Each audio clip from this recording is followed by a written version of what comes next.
नमस्कार, स्वागत है आपका। मैं हूं आपके साथ मनुरा सक्सेना। हॉर्मुज पर अमेरिका की पहरेदारी, ईरान के खिलाफ समुद्री नाकेबंदी से बड़ा तनाव।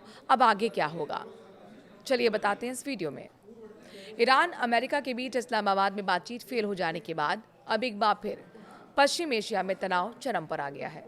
अमेरिका ने ईरान के साथ वार्ता बेनतीजा रहने के बाद अब स्ट्रेट ऑफ हॉर्मुज की पहरेदारी का फैसला ले लिया है। अमेरिकी सेना ईरान पर समुद्री नाकेबंदी लागू करेगी। यूनाइटेड स्टेट सेंट्रल कमांड घोषणा कर दी कि 13 अप्रैल से ईरान के बंदरगाहों के पास समुद्री नाकेबंदी लागू की जाएगी। ये कदम राष्ट्रपति डोनाल्ड ट्रंप के निर्देश पर उठाया जा रहा है। सेंटकॉम के मुताबिक समुद्री नाकेबंदी ईरानी बंदरगाहों और तटीय क्षेत्रों में, साथ ही उनके आसपास काम करने वाले सभी देशों के जहाज़ों पर समान रूप से लागू रहेगी। सेंटकॉम ने सोशल मीडिया एक्स पर लिखा, राष्ट्रपति की घोषणा के मुताबिक 13 अप्रैल को सुबह 10 बजे यानी कि अब से ईरानी बंदरगाहों में आने जाने वाले सभी समुद्री यातायात की नाकेबंदी लागू करने की शुरुआत हो गई है। किन जहाज़ों पर आवाजाही पर रहेगी रोक, ये समझिए। किन जहाज़ों की आवाजाही पर लगेगी रोक, अब ये समझिए।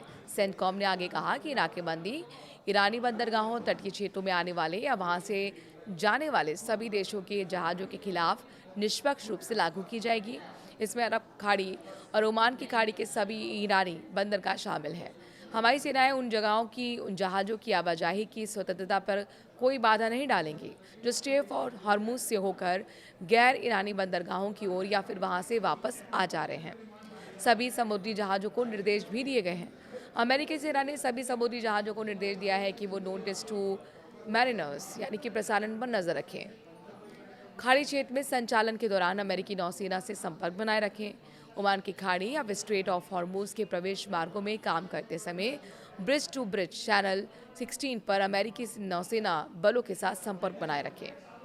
ईरान को झुकाने के लिए दबाव बना रहा है अमेरिका। इस बीच अमेरिकी राष्ट्रपति डोनाल्ड ट्रंप ने रविवार को एक रिपोर्ट शेयर की। इसमें सुझाव दिया गया कि पाकिस्तान में हालिया कूटनीतिक गतिरोध के बाद समुद्री दबाव बनाना एक व्यावहारिक रणनीतिक विकल्प हो सकता है।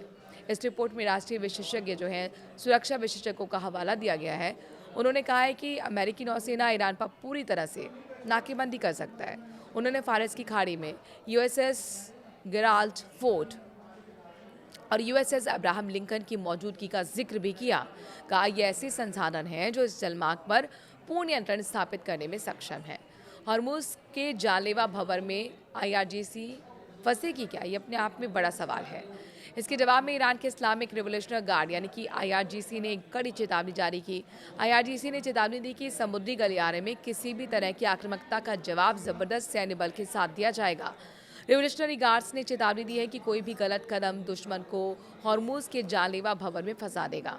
आईआरजीसी ने कहा है कि ईरानी सुरक्षा बलों का हॉर्मुज पर पूरी तरह से नियंत्रण है। अब आगे क्या होगा, ये समझना बेहद ज़रूरी है।